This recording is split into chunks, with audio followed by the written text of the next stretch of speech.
and last name, please? Merle Brinkman.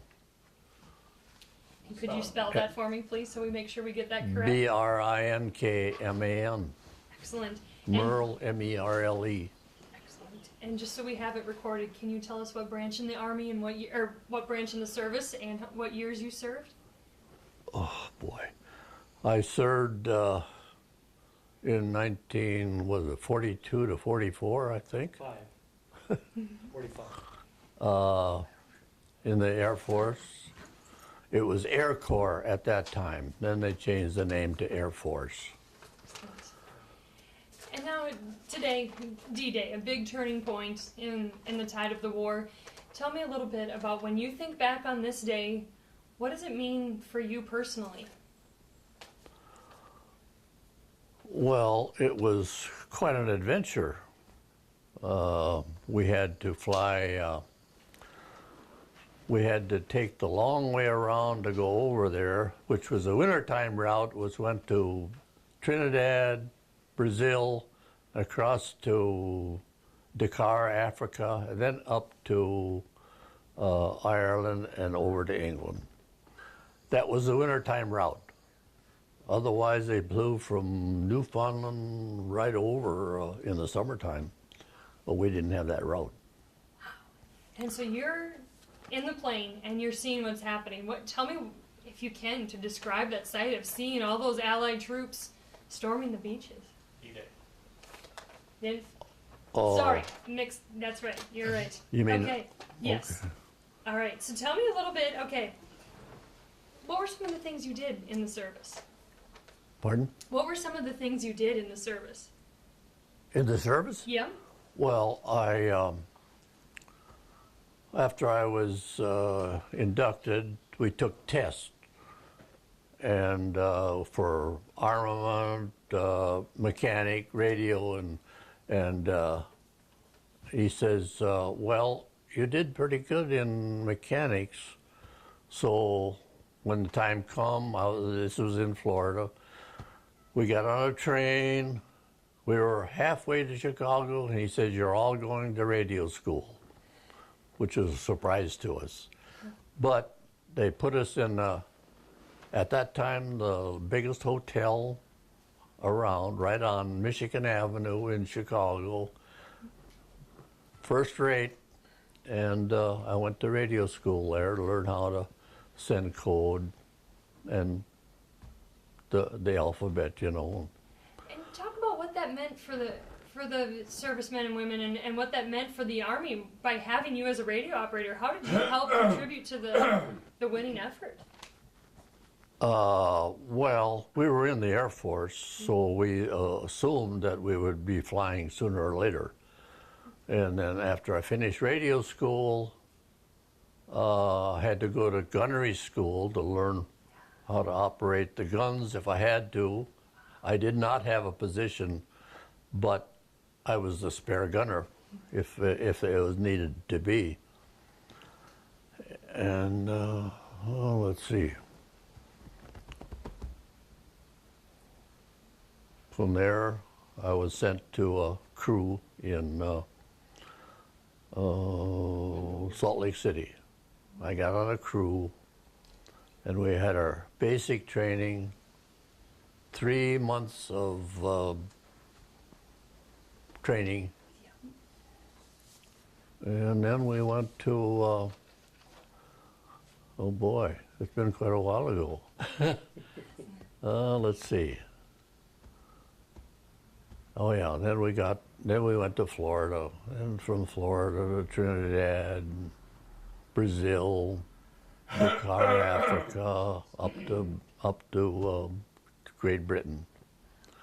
And from there, we were based in about 80 miles north of London. And that's where we flew our missions out of. Wow, so you were right in the thick of everything, right there. Oh yeah. During the invasion of Normandy, we flew that day. It was a quiet day because they were so busy on the ground, them poor guys on the ground. And the invasion, felt sorry for them. Because we we went over, we dropped bombs on a bridge, and we were home in our own beds that night, and here those poor guys were out there, no man's land, suffering, being shot at and everything else. So we considered it, so as long as we didn't get shot down, we were pretty lucky. And it's incredible, you're talking before, just how lucky you were that so many people didn't make it. Why do you think your flight, you guys were successful and able to make it back okay? Well, either we got complete or nothing. I mean, if we got hit, it wouldn't have been good. Right. But we managed to get a few anti-aircraft holes in the airplane, but we managed to get back from all of them. I know for my generation, or even the generation before me, it's hard for any of us to imagine what you did and what happened and the challenges you faced. Looking back on it now after all these years, how can you put it into words? What happened, what it was feeling like there, back then, what it really meant to be a part of this and to go over there and fight not only for our country but for the world. Well, in the first place, you're young and dumb. You don't know what you're getting into. And till after it's over with, you never know how severe it's going to be. But no, it was a little unnerving to think we were going to go fly over and they were going to shoot at us. How old were you at the time? Pardon? How old were you at the time? 22, I think. And what was the feeling when you were flying over there, over the ocean? I mean, what was going through your mind when you knew the dangers that you could possibly be going into? No, I don't know. It didn't seem to bother you. You weren't the only one in that airplane, and we were all in the same boat. And as I remember, you didn't get too worried about it. You worried about it, but it wasn't that frustrating. Were you ever scared? Pardon? Were you ever scared? I probably was. Yeah, I'm sure I was, especially when you heard anti-aircraft explode outside.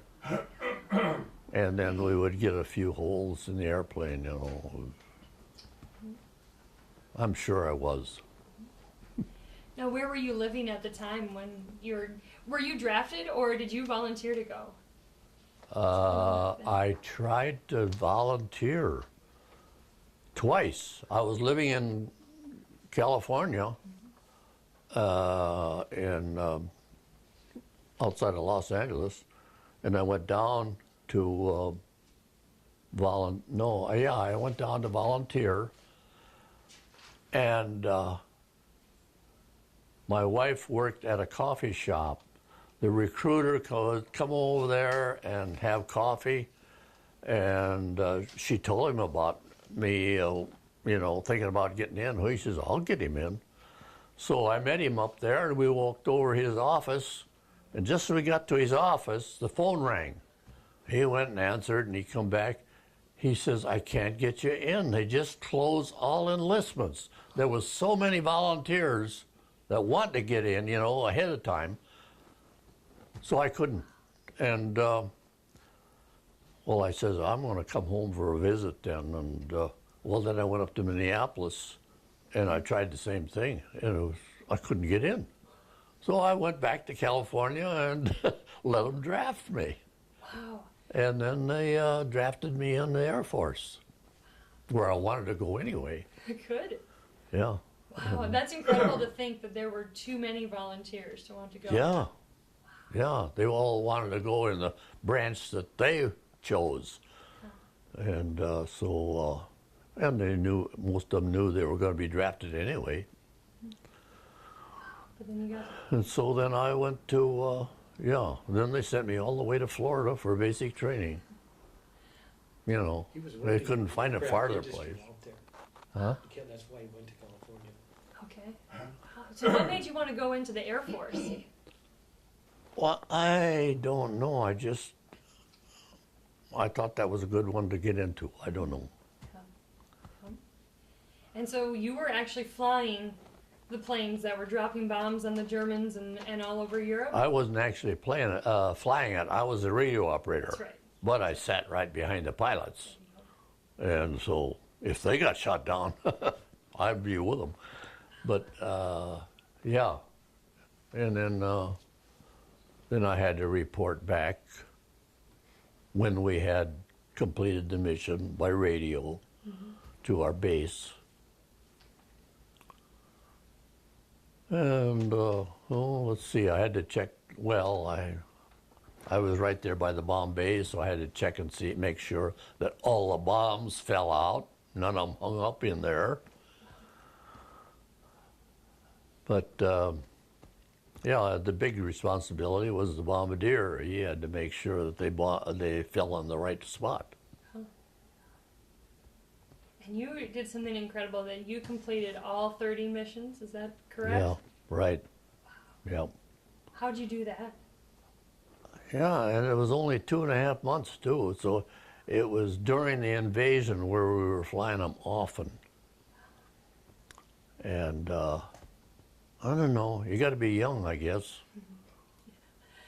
And talk about what was a mission? What would be your assignment? You'd get your duties, and then take me through a typical mission, I guess, what you'd go through. I really didn't have to do that much. I just had to be on the radio. And then after the bombs were dropped, the lead plane, radio operator, he was the one that had to send back the completion of the mission. And of course I could hear that. And otherwise, I really didn't have that much to do except monitor the radio. But you still were there, and that many times, risking your life and going way overseas. I mean, looking back on it now, is there any way, maybe this is how I want to phrase it, if you want my generation or the next generation to remember anything about what happened during World War II, what is something you want us to remember or take away from that time period when we think back on it? What would I take away?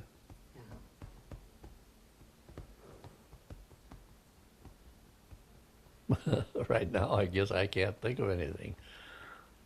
Is there anything you want us to remember particularly? Just not even necessarily about D-Day, but just World War II in general. Well, I hope we don't have another one. Yeah, that's true. Yeah. Come close. No, it's pretty nerve-wracking, and you got to be young to be able to handle all that stuff. Of course, they wouldn't take you if you were old. But, I can't think of it. Is there anything that you learned from that experience that helped shape the man you are today or the man you were when you were raising a family when you came back? Well, when we got out, we had schooling, and that kind of helped us. And then it helped us with what our future was going to be. And so, well, yeah, I think I was pretty lucky that it didn't affect me any more than it did, because I know it did some of them. Absolutely. Now, when you were done, did you come back to Mankato, or how did you get to Mankato?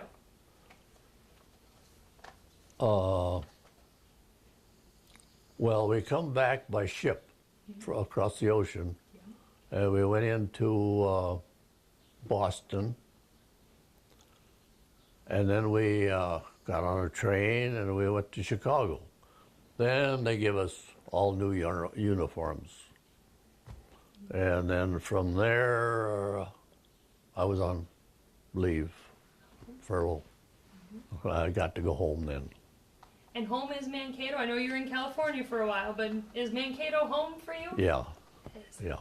So you were living here, then went to California for some time, but then after the war, Mankato was your home permanently? Yeah. Pretty well, yeah. My folks lived here, and then I lived moved to the farm. My wife come back. And so, yeah, we stayed here from then on. Now, I know Minnesota, at that time too, there were, and still is, a lot of people of German ancestry. Was that tough for you to want to go overseas and have to fight against Germans? I couldn't talk it, but I know I was German heritage, and my dad, I guess, talked German when he was home, his folks and that, but I never learned it. And it didn't matter that you were going over there to fight them at all? Mm-mm. So No relatives over there that I knew of or anything. Okay. Well, I don't think I have any other questions for you. Do you have any questions? And is there anything else you want to say or add or make sure that we know about? Because I know there's a lot that you could probably tell us, and I could probably talk to you for hours on this. Well, I did have the privilege of going to school free for, what was it, 3 years or so? And mostly on agriculture, because that's what I was going to do. Yeah. So that was a free schooling. Was that at MSU here in Mankato, or? No, it wasn't MSU. Where did I go? The regular school, high school. Oh, Ag teacher. nice. In fact, it was the same ag teacher that I had when I was in high school. And then he took our farming class, agricultural class afterwards. Great. Let's see.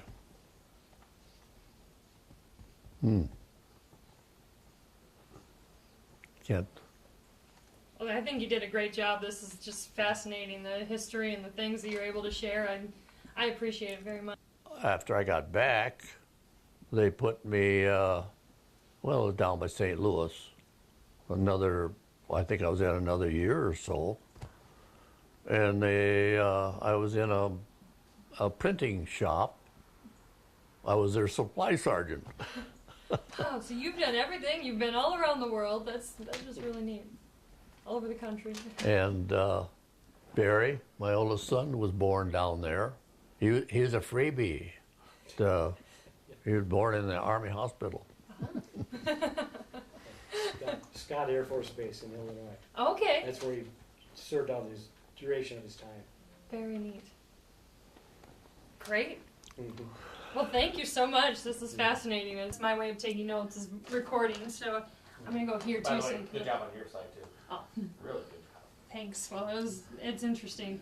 So incredible, and it's an honor to be interviewing both of you and to be here today. Thank you, dear. I just want to double check to make sure I have the correct information that's recording here, but your name is Charlie Frost, right? Charlie and Frost. Is that Correct. all right? Excellent. And you are 93 years old. Yes, I am. Wonderful. And now you joined the Army back in 1941. Army Air Corps. Wonderful. And what were some of the things that you did while you were there? Well, first of all, you get basic training. And then I wanted to get into, at that time, P-51s. And it turned out that I got into twin-engine B-25 bomber training. And that led to 4-engine B-17 training. And when I finished the 6 weeks of B-17 training, the commanding officer said, Lieutenant, I want you as a flight instructor. So I became a flight instructor in B-17s for the war. And now you had a pretty famous student then by the name of Jimmy Stewart. Can you tell me a little bit about what you remember of him? He was a good student, and very, very easy to get along with and to teach. Yep. Did you ever think he would be a famous actor? That I would be? Or that Jimmy would be? Or you, and I guess now that you're going to be on TV, I suppose that counts. Well, yeah, okay. Tell me a little bit about, so you were training students. What were some of the things that you were training them to do? Training the individual pilots in the 17. Well, my dear girl, remember, that's not a single engine, that's 4 engines.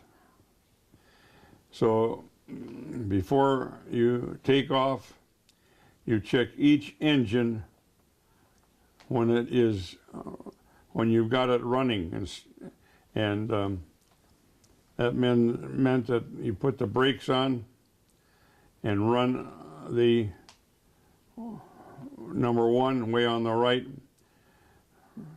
Then you run the number 2, and you run both of those individually up to 2,000 RPM or more.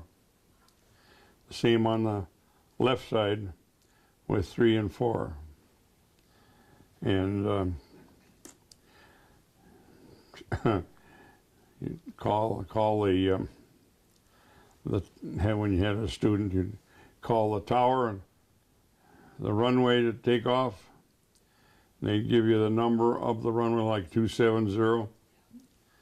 And am I number 1 to take off, or you're number 3?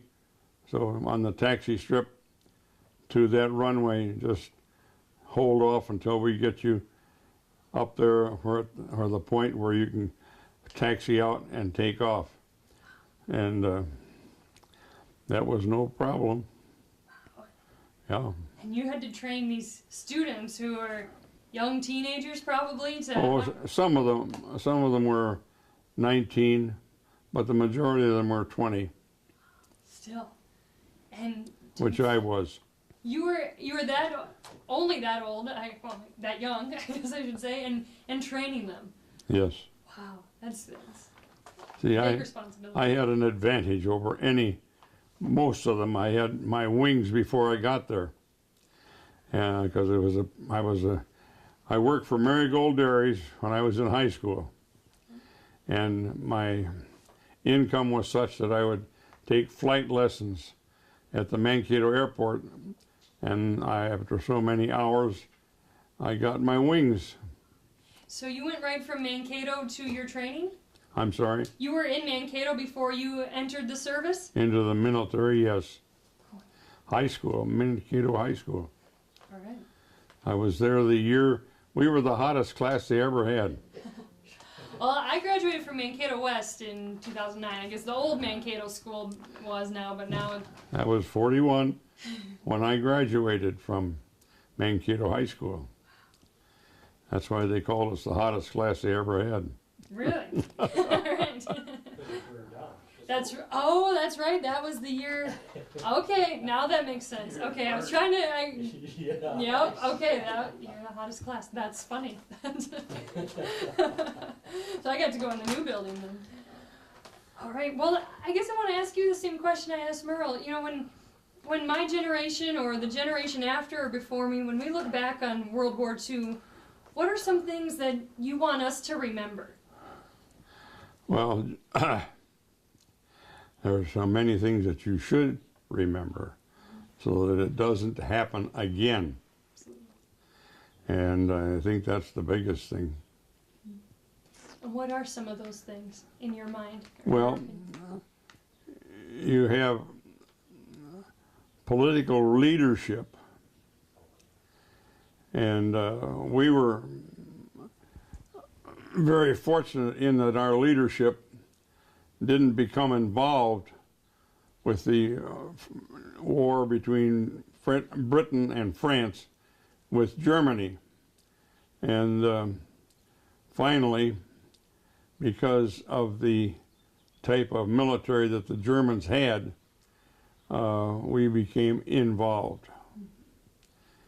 And all I can say is that we had many missions from England over France and Germany. Kids violence. Yeah. Were there times where you ever were scared or nervous that your students won't make it back? Well, the students that I had were in the States, not overseas. So they all And- were okay. Pardon? They all were okay. You Oh, yeah. good. Good to hear. Yeah. I keep hoping that I taught them properly. And today is an important day in the history of that war, D-Day. Yeah. What are some things that you remember just in general about the history of that or hearing about D-Day? Needless to say, until we heard about it, we did our regular daily training of student pilots. But when we heard about it, we got together in the officers club, and we just kept listening to the news. And well, we tried to become involved in the overseas war, but because of our ability, bragging now, That's okay. You deserve that. our ability to train properly, we were not accepted. We had to stay where we were and continue to do what we were doing, which today is a compliment, but at that time, didn't think so. Now, on a personal note, you have a pretty interesting story about how you proposed to your wife. Can you tell me a little bit about that? Well, Katie and I were in high school together, and well, anyhow, I was much in love with that girl before she found out I was. But anyhow, during the war, I became a flight instructor, and that gave me some time with Katie, and we became Ma and Pa, and let's see. He doesn't remember, so maybe you might want Okay, it sounds like, okay, when you were asking her to marry you, you flew over Camp Patterson here? Do you remember that at all? Oh, I did fly over Camp Patterson, that's true, because she was a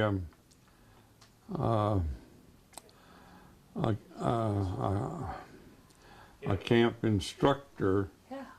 and I keep thinking that it was one of the one of the high school clubs that had that she was an instructor with, and I can't remember the name of it. But she said yes. That's the most Oh, important yes. thing, Oh, right? yes. Yes, indeed. She said yes. to. Should we turn it off for just a minute? Oh, yeah. Yep.